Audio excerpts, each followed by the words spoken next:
بسم اللہ الرحمن الرحیم۔ 3 سال بعد ابوالحسن شہر میں اپنے لیے ایک خوبصورت مکان اور اس کے قریب ایک مسجد تعمیر کروا چکا تھا۔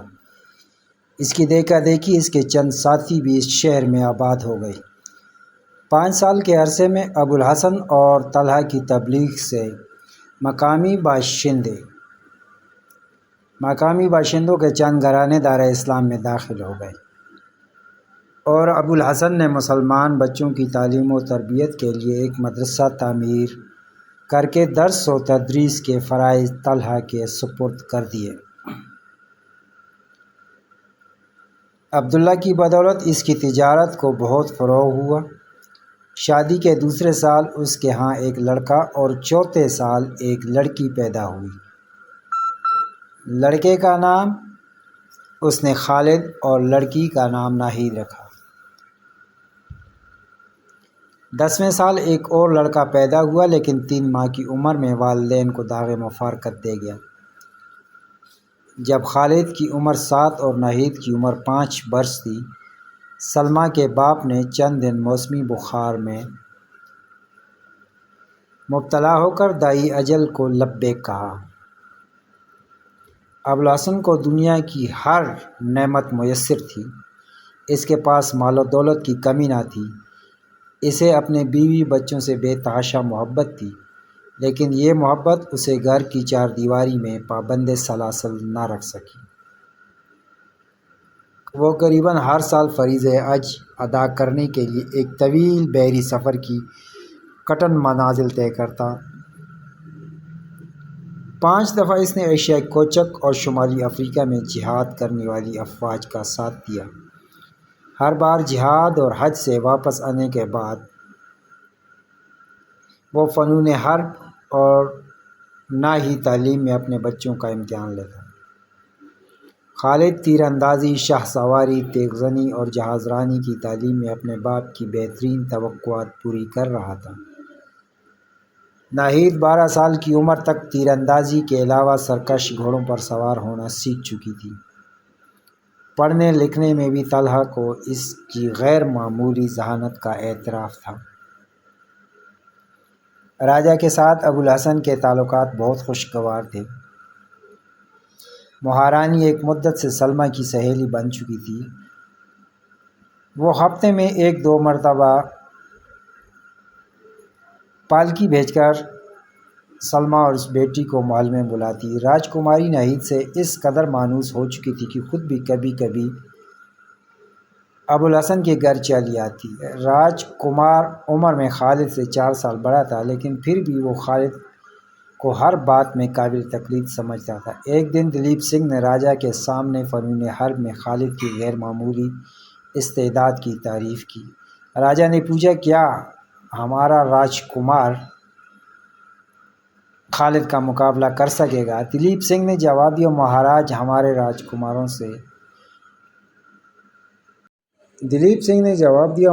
ہمارے راجکمار نازوں کے پلے ہوئے ہیں اور وہ ایک سپاہی کا بیٹا ہے، لیکن وہ بہت چھوٹا ہے۔ دلیپ سنگھ نے جواب دیا، مہاراج اگر عرب مائیں بچپن میں اپنے بچوں کی اسی طرح تربیت نہ کرتیں تو وہ آج آدھی دنیا پر قابض نہ ہوتے۔ میں نے سنا ہے کہ ان کی مائیں 14 سال کے بچوں کو میدان جنگ میں بھیج دیتی ہیں۔ مہاراجا نے پوچھا، خالد کی عمر کیا ہے؟ مہاراج، یہی کوئی 12 سال ہوگی۔ آخر ان بچوں میں کیا خوبی ہے جو ہمارے بچوں میں نہیں؟ دلیپ سنگھ نے جواب دیا، مہاراج اگر برا نہ مانے تو میں عرض کروں۔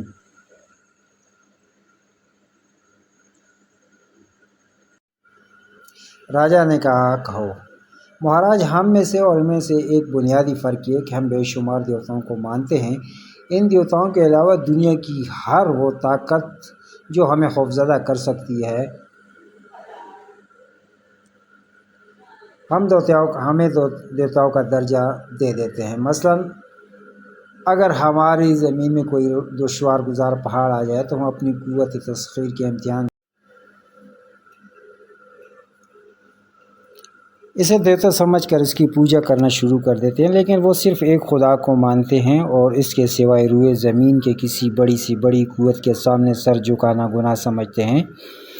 اس کے علاوہ ان کا ایمان ہے کہ وہ انسان مر کر فنا نہیں ہوتا بلکہ موت کے بعد اس کی نئی زندگی کا آغاز ہوتا ہے۔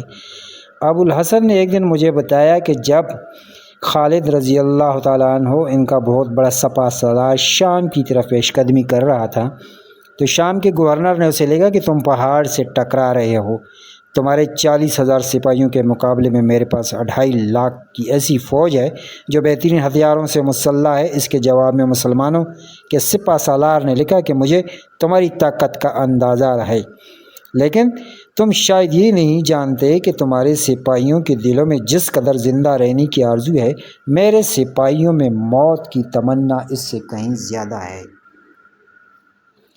راجا نے کہا، دلیپ سنگھ، میں چاہتا ہوں کہ راجکمار کی سپاہیانہ تربیت ابو الحسن کے سپرد کی جائے۔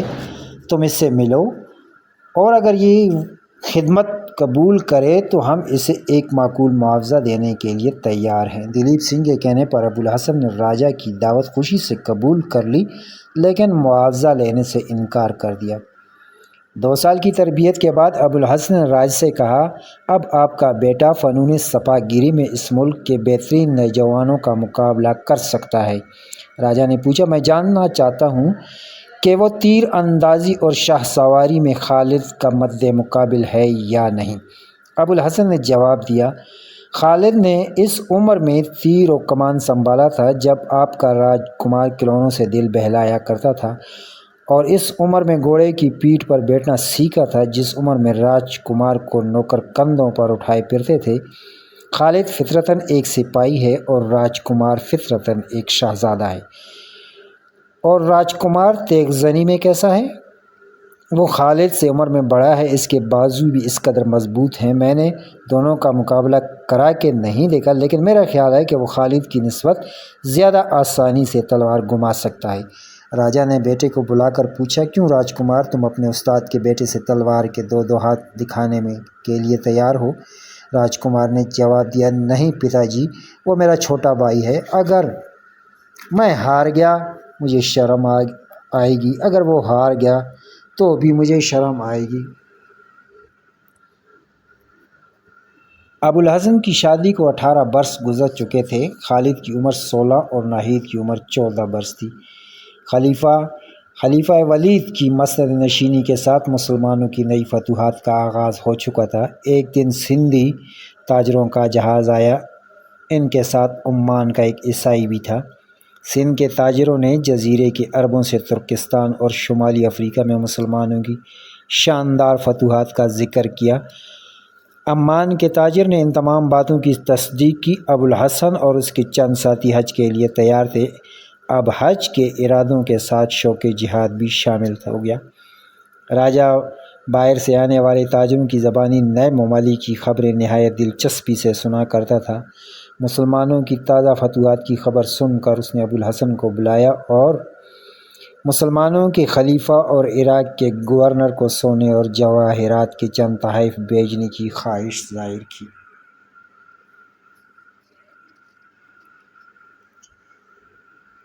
ابو الحسن نے جواب دیا، میں خوشی سے آپ کے تحائف ان کے پاس لے جاؤں گا۔ سندھ کے تاجروں نے اپنا مال فروخت کیا اور نیا مال خرید کر لوٹ گئے۔ ان کے جانے کے چند دن بعد ابو الحسن اور اس کے ساتھی سفر حج کے لیے تیار ہو گئے۔ اس سال سرندیپ کے نومسلموں کے علاوہ حج پر جانے والے عربوں کی تعداد بھی خلاف معمول زیادہ تھی۔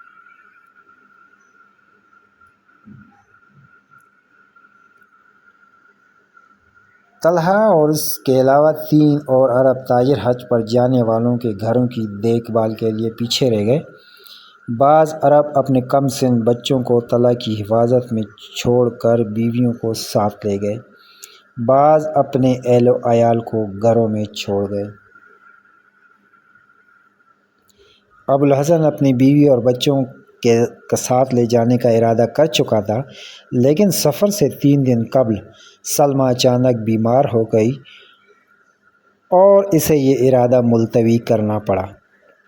خالد عقاب کے اس بچے کی طرح جو پر نکلنے کے بعد گھونسلے میں پھڑ پڑا رہا ہو۔ میدان عمل میں اپنے سپاہیانہ جوہر دکھانے کے لیے بے قرار تھا، لیکن ماں کی علالت نے اسے گھر ٹھہرنے پر مجبور کر دیا۔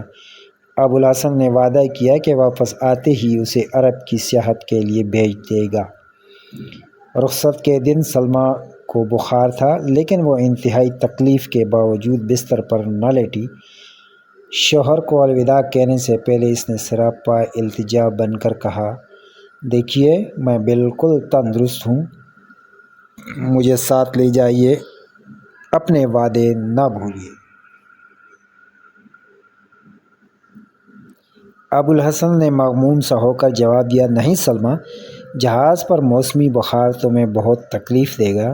تم تندرست ہو جاؤ گی تو میں دوسرے سفر پر تمہارے ساتھ چلوں گا۔ دیکھو میں تمہاری اس ذمہ داری کے لیے خالد اور ناہید کو چھوڑ کر جا رہا ہوں، طلحہ بھی تمہارا خیال رکھے گا۔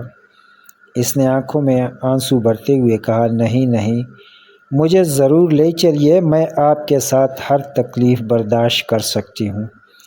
ابوالحسن نے کہا، سلمیٰ ضد نہ کرو، دیکھو تمہاری نبض کس قدر تیز ہے، بخار سے تمہارا چہرہ سرخ ہو رہا ہے، تم نے کبھی سمندر کا سفر نہیں کیا، میں جلد واپس آؤں گا۔ نہیں، اس دفعہ مجھے معلوم ہو رہا ہے کہ آپ کا سفر بہت لمبا ہے اور میں شاید دیر تک انتظار نہ کر سکوں۔ ابوالحسن نے مغموم صورت بنا کر جواب دیا، سلمیٰ تم رو رہی ہو، کئی برس ہوئے میں نے تمہیں بتایا تھا کہ مسلمان عورتیں مجاہدوں کو رخصت کرتے وقت آنسو نہیں بہاتیں۔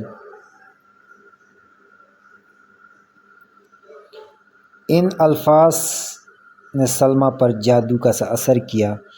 اس نے آنسو پوچھ ڈالے اور مسکرانے کی کوشش کرتے ہوئے بولی، میرے اس درجہ مغموم ہونے کی وجہ یہ نہ تھی کہ آپ جا رہے ہیں، بلکہ یہ تھی کہ آپ مجھے چھوڑ کر جا رہے ہیں۔ آپ اگر ایک بار مجھے میدان جہاد میں لے جاتے تو پھر شاید مجھے کمزوری کا طعنہ نہ دیتے۔ میں آپ کے ساتھ تیروں کی بارش میں کھڑی ہو سکتی ہوں، میں آپ کے انتظار میں ہر روز صبح و شام کھوٹے کی چھت پر چڑھ کر سمندر کی طرف دیکھنا میرے لیے صبر آزما ہوگا۔